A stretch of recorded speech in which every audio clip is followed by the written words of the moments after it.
मन के संवरिया बन गईला तू, छुप के से ही का कईला तू, नस नस में तू गईला समाय, नस नस में तू गईला समाय, डाल देला परेशानी में, गजब के रोग धरा देला है राजा हमके जवानी में, गजब के रोग धरा देला है राजा हमके जवानी में। हेलो साथियों, आइए आज हम पढ़ते हैं प्रेजेंट परफेक्ट टेंस। दोस्तों, अगर आपने हमारे YouTube चैनल को सब्सक्राइब नहीं किया है तो प्लीज उसे सब्सक्राइब कर लीजिए ताकि हम ऐसे वीडियोज आप तक पहुंचाते रहें। तो आइए स्टार्ट करते हैं। देखिए friends, present perfect tense actually क्या है कि इसका पहचान कैसे किया जाए, आइए आज हम इसका शॉर्ट ट्रिक के माध्यम से समझते हैं। देखिए फ्रेंड्स, हमने आपको बताया था कि पहले प्रेजेंट इंडेफिनिट टेंस का अगर आपको पहचान करना, प्रेजेंट टेंस का पहचान करना है तो कोई भी वाक्य होगा उसके अंत में है आएगा, ओके, या हो आएगा या हूं आएगा। ओके फ्रेंड्स, अगर आपको प्रेजेंट टेंस का पहचान करना है तो कोई भी हिंदी वाक्य हो उसके अंत में क्या आएगा, है, हो और हूं। तो आप समझ जाना वो क्या है, प्रेजेंट टेंस है। ओके, अच्छा, अब इसमें लिखा है perfect tense. Okay, present perfect tense का पहचान कैसे किया जाए, तो देखिए दोस्तों, किसी भी कोई भी काम हो अगर वो समाप्त हो जाता है अर्थात पूरा हो जाता है तो उसे हम बोलते हैं क्या, परफेक्ट टेंस, क्योंकि परफेक्ट का अर्थ होता है पूर्ण। ओके फ्रेंड्स, तो देखिए जहां भी कोई भी काम का पूरा होने का भाव पाया जाएगा उसे क्या बोलेंगे, परफेक्ट टेंस। ओके, अगर आखिर में है आ गया तो प्रेजेंट परफेक्ट टेंस हो जाएगा। ओके फ्रेंड्स, आइए कुछ एग्जांपल देख लेते हैं। कहता जाए वह खेल खेल चुका है, वह खेल खेल चुका है, खेल चुका है। तो देखिए वह खेल खेल चुका है अर्थात अब उसका काम करने का प्रक्रिया समाप्त हो गया है कि नहीं, तो ये क्या हो गया हमारा परफेक्ट टेंस। ओके, अब क्योंकि आखिर में है आ रहा है इसलिए क्या हो जाएगा, प्रेजेंट परफेक्ट टेंस। तो कुछ इस प्रकार से प्रेजेंट परफेक्ट टेंस को पहचानने का काम करते हैं। ओके फ्रेंड्स, आइए जो रूढ़िवादी ट्रिक है उसको भी पढ़ लेते हैं।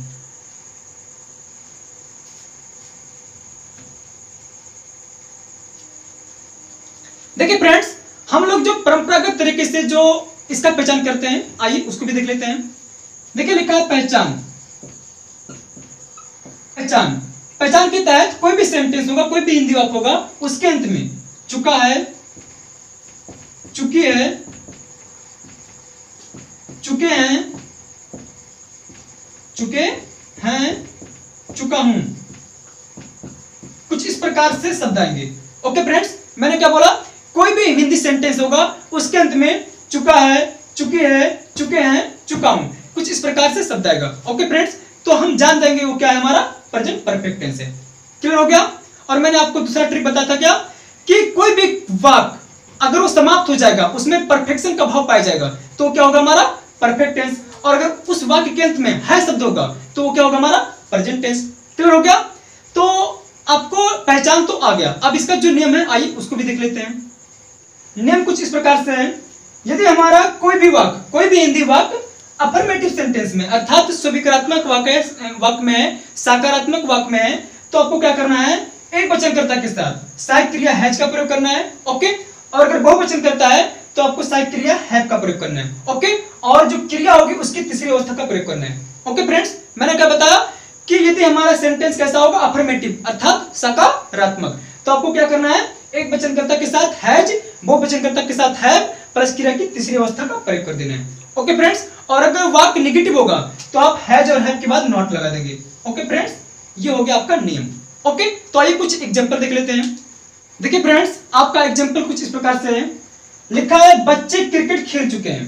तो आइए इसका जो अंग्रेजी होता है इसको बना लेते हैं। ओके फ्रेंड्स, तो देखिए आखिर में क्या है, चुके हैं अर्थात ये कौन सा टेंस है, present perfect tense. Okay friends, और दूसरा ट्रिक मैंने क्या बताया था, आप इसमें जरा महसूस करिए, देखिए कि इसमें काम के पूरे होने का भाव पाया जा रहा है कि नहीं। देखिए बच्चे क्रिकेट खेल चुके हैं अर्थात अब उनका क्रिकेट जो खेलना था उनका जो कार्य वो समाप्त हो गया है। ओके फ्रेंड्स, और इसलिए जब कभी भी वाक्य से परफेक्शन का भाव प्रकट हो तो उसे क्या बोलेंगे, परफेक्ट टेंस। और क्योंकि आखिर में है शब्द आ रहा है और इसीलिए क्या हो गया हमारा present tense, present perfect tense. Okay friends, तो कुछ इस प्रकार से हम किसी भी वाक्य को पहचानने का काम करते हैं, ओके, कि वो किस टेंस का है। अच्छा दोस्तों, अब इसका जो ट्रांसलेशन है उसको करते हैं। मैंने आपको नेम भी बता दिया है, अगर कर्ता एक वचन होगा तो आपको हैज लगाना पड़ेगा सहायक क्रिया, और अगर बहुवचन करता है तो आपको सहायक क्रिया हैव लगाना पड़ेगा, फिर प्लस क्रिया की तीसरी अवस्था का प्रयोग करना पड़ेगा, ओके। तो आइए इसका जो ट्रांसलेशन है इसको भी देख लेते हैं। पहले कर्ता होता है, तो इसमें कर्ता कौन है? बच्चे, तो बच्चे लिख दीजिए, चिल्ड्रेन।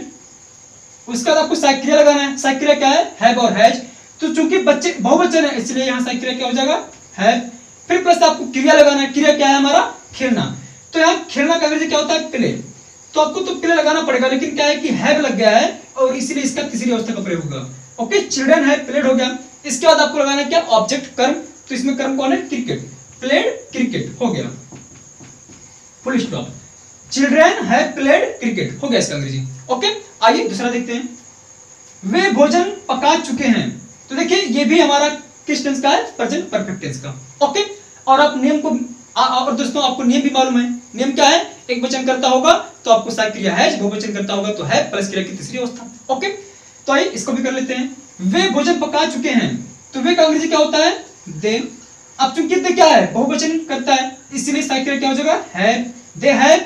और उसका क्रिया लगाना, क्रिया क्या है? पकाना। तो पकाना का अंग्रेजी क्या होता है? कुक। तो चूंकि हैव का प्रयोग हो गया है और इसीलिए यहाँ कुक्ड होगा, ओके। They have cooked. उसके बाद कर्म लगाना है, कर्म क्या है? भोजन, food. They have cooked food हो गया इसका अंग्रेजी, ओके। और दोस्तों अगर आपको इसका नेगेटिव बनाना है तो आप इसी हैव के बाद नॉट लगा दीजिए। They have not, they have not, sorry, children have not, they have not, okay. अगर आप यहाँ नॉट लगा देते हैं तो ये वाक्य हो गया नेगेटिव। जैसे कहा जाए बच्चे क्रिकेट नहीं खेल चुके हैं, बच्चे क्रिकेट नहीं खेल चुके हैं, वे भोजन नहीं पका चुके हैं। तो अगर कुछ इस प्रकार से वाक्य आता है तो आप हैव के बाद नॉट लगा दीजिए, हो गया आपका अंग्रेजी, ओके। आइए और देखते हैं। ये लिखा है मैं तुम्हें अंग्रेजी पढ़ा चुका हूं। तो ये सेंटेंस जो है किस टेंस का है? प्रेजेंट परफेक्ट टेंस का, और आपको नेम तो मालूम ही है, ओके। तो आइए इसको भी अंग्रेजी में कर लेते हैं। कर्ता कौन है? मैं। तो मैं का अंग्रेजी क्या होता है? आई। उसके बाद सहायक क्रिया क्या है? हैव और हैज। तो चूंकि आई यहाँ क्या है? बहुवचन है, इसलिए क्या होगा? यहाँ हैव होगा, आई हैव हो गया। उसके बाद क्या लगाना आपको? क्रिया। तो क्रिया क्या है? यहाँ पढ़ाना। तो पढ़ाना तो अंग्रेजी क्या होता है? टीच। लेकिन यहाँ टीच का थर्ड फॉर्म होगा, टीच का थर्ड फॉर्म क्या होता है? टाट। तो आई हैव टाट हो गया। उसके बाद आपको क्या लगाना है? कर्म। तो देखिए यहाँ कर्म दो है, तुम्हें भी है और अंग्रेजी भी है। तो एक्चुअली मैंने आपको बताया था जब एक ही वाक्य में दो कर्म आ जाता है, सजीव और निर्जीव के रूप में, तो सबसे पहले हम सजीव का प्रयोग करते हैं, फिर निर्जीव का प्रयोग। तो इसमें सजीव कौन है? तुम्हें। तो इसलिए टाट के बाद हम यू लगाएंगे, ओके। उसके बाद इंग्लिश लिखेंगे, टाट you English, full stop. I have टाट यू इंग्लिश, ये हो गया इसका इंग्लिश, ओके। नेगेटिव बनाना होगा आपको, तो आप इसी हैव के बाद नॉट लगा दो, क्लियर हो गया, ओके। आइए चौथा देखते हैं। देखिए लिखा है वह अपना कार्य पूरा कर चुकी है। तो देखिए ये भी हमारा प्रेजेंट परफेक्ट टेंस का वाक्य है, ओके। और आपको नियम मालूम है, तो आइए इसको भी कर लेते हैं। कर्ता कौन है? वह कर चुकी है। तो मैं किसी लड़की के बारे में बात कर रहा हूं, ओके। यहाँ जो वह का अंग्रेजी होगा वो क्या होगा? सी। एक्चुअली वह का अंग्रेजी ही भी होता है, क्या होता है? ही। लेकिन क्या है? ही पुल्लिंग के लिए होता है जब किसी लड़की के बारे में बात करें, ओके। तो यहाँ क्योंकि ये लड़की है और इसीलिए क्या होगा? सी। सी हो गया कर्ता के रूप में। अब यहाँ क्या लगाना है? सहायक क्रिया।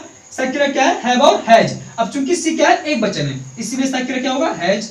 सी हैज हो गया। फिर प्लस आपको क्रिया लगाना है, क्रिया क्या है? पूरा कर लेना। तो पूरा कर लेने का अंग्रेजी क्या होता है? डू या कंप्लीट, कुछ भी लगा दीजिए। तो अगर डू लगाते हैं तो उसका थर्ड फॉर्म क्या होता है? Done, okay. और अगर कंप्लीट लगाते हैं तो कंप्लीट का थर्ड फॉर्म क्या होता है? कंप्लीटेड, कंप्लीटेड, कुछ भी कर दीजिए आप, चाहे डन लगाइए चाहे कंप्लीट, बात एक ही है, ओके। सी हैज डन या सी हैज कंप्लीटेड।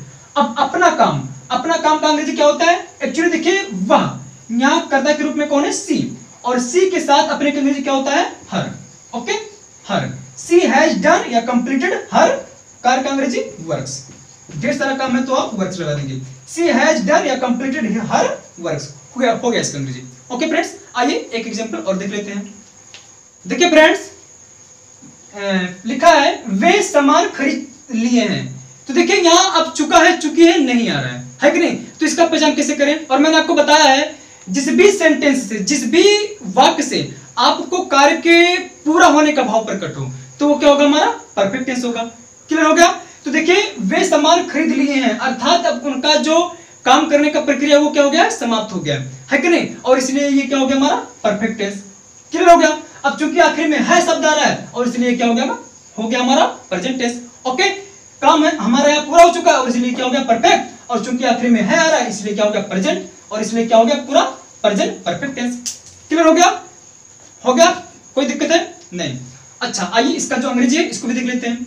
देखिए कर्ता पहले कौन है? वे, तो वे का अंग्रेजी क्या आता है? दे। उसके बाद आपको क्या लगाना है? सहायक क्रिया। सहायक क्रिया क्या है? हैव और हैज। तो चूंकि दे क्या है? बहुवचन है इसलिए हैव हो जाएगा, दे हैव। फिर प्लस आपको क्या लगाना है? क्रिया। तो क्रिया क्या है?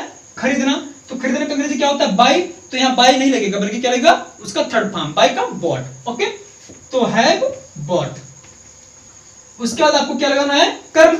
तो कर्म कौन है? समान। समान का अंग्रेजी क्या होता है? गुड्स।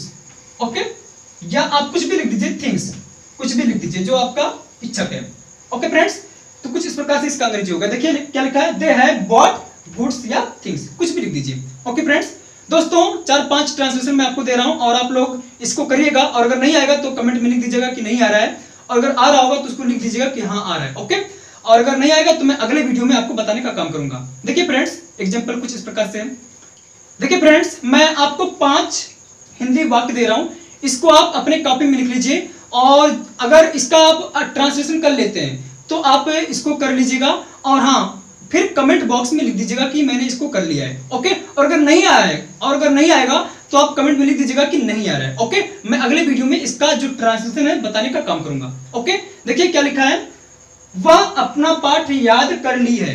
ओके, हम वंशी बजा चुके हैं, राम दिल्ली जा चुका है, तुम पत्र लिख चुके हो, किसान अनाज उगा चुके हैं। ओके फ्रेंड्स, कुछ इस प्रकार का वाक्य है। देखिए दोस्तों, आप अपने आप से खुद सेंटेंसों का निर्माण करिए। जितने भी सेंटेंसेस होते हैं, जितना भी बन सके, आप आसपास अपने इधर उधर देखिए, और जितना भी सेंटेंस बन सकता है आप बनाने का काम करिए। फिर उसको क्या करिए कि हिंदी में ट्रांसलेट कर, सॉरी हिंदी को इंग्लिश में ट्रांसलेट करिए। इससे क्या होगा कि आपका इंग्लिश और मजबूत हो जाएगा। ओके फ्रेंड्स, अगर आप खुद सोचकर उसको इंग्लिश में ट्रांसलेट करते हैं तो इससे बढ़िया एक्सपीरियंस आपको और कहीं नहीं मिल सकता। ओके फ्रेंड्स, दोस्तों तब तक के लिए धन्यवाद।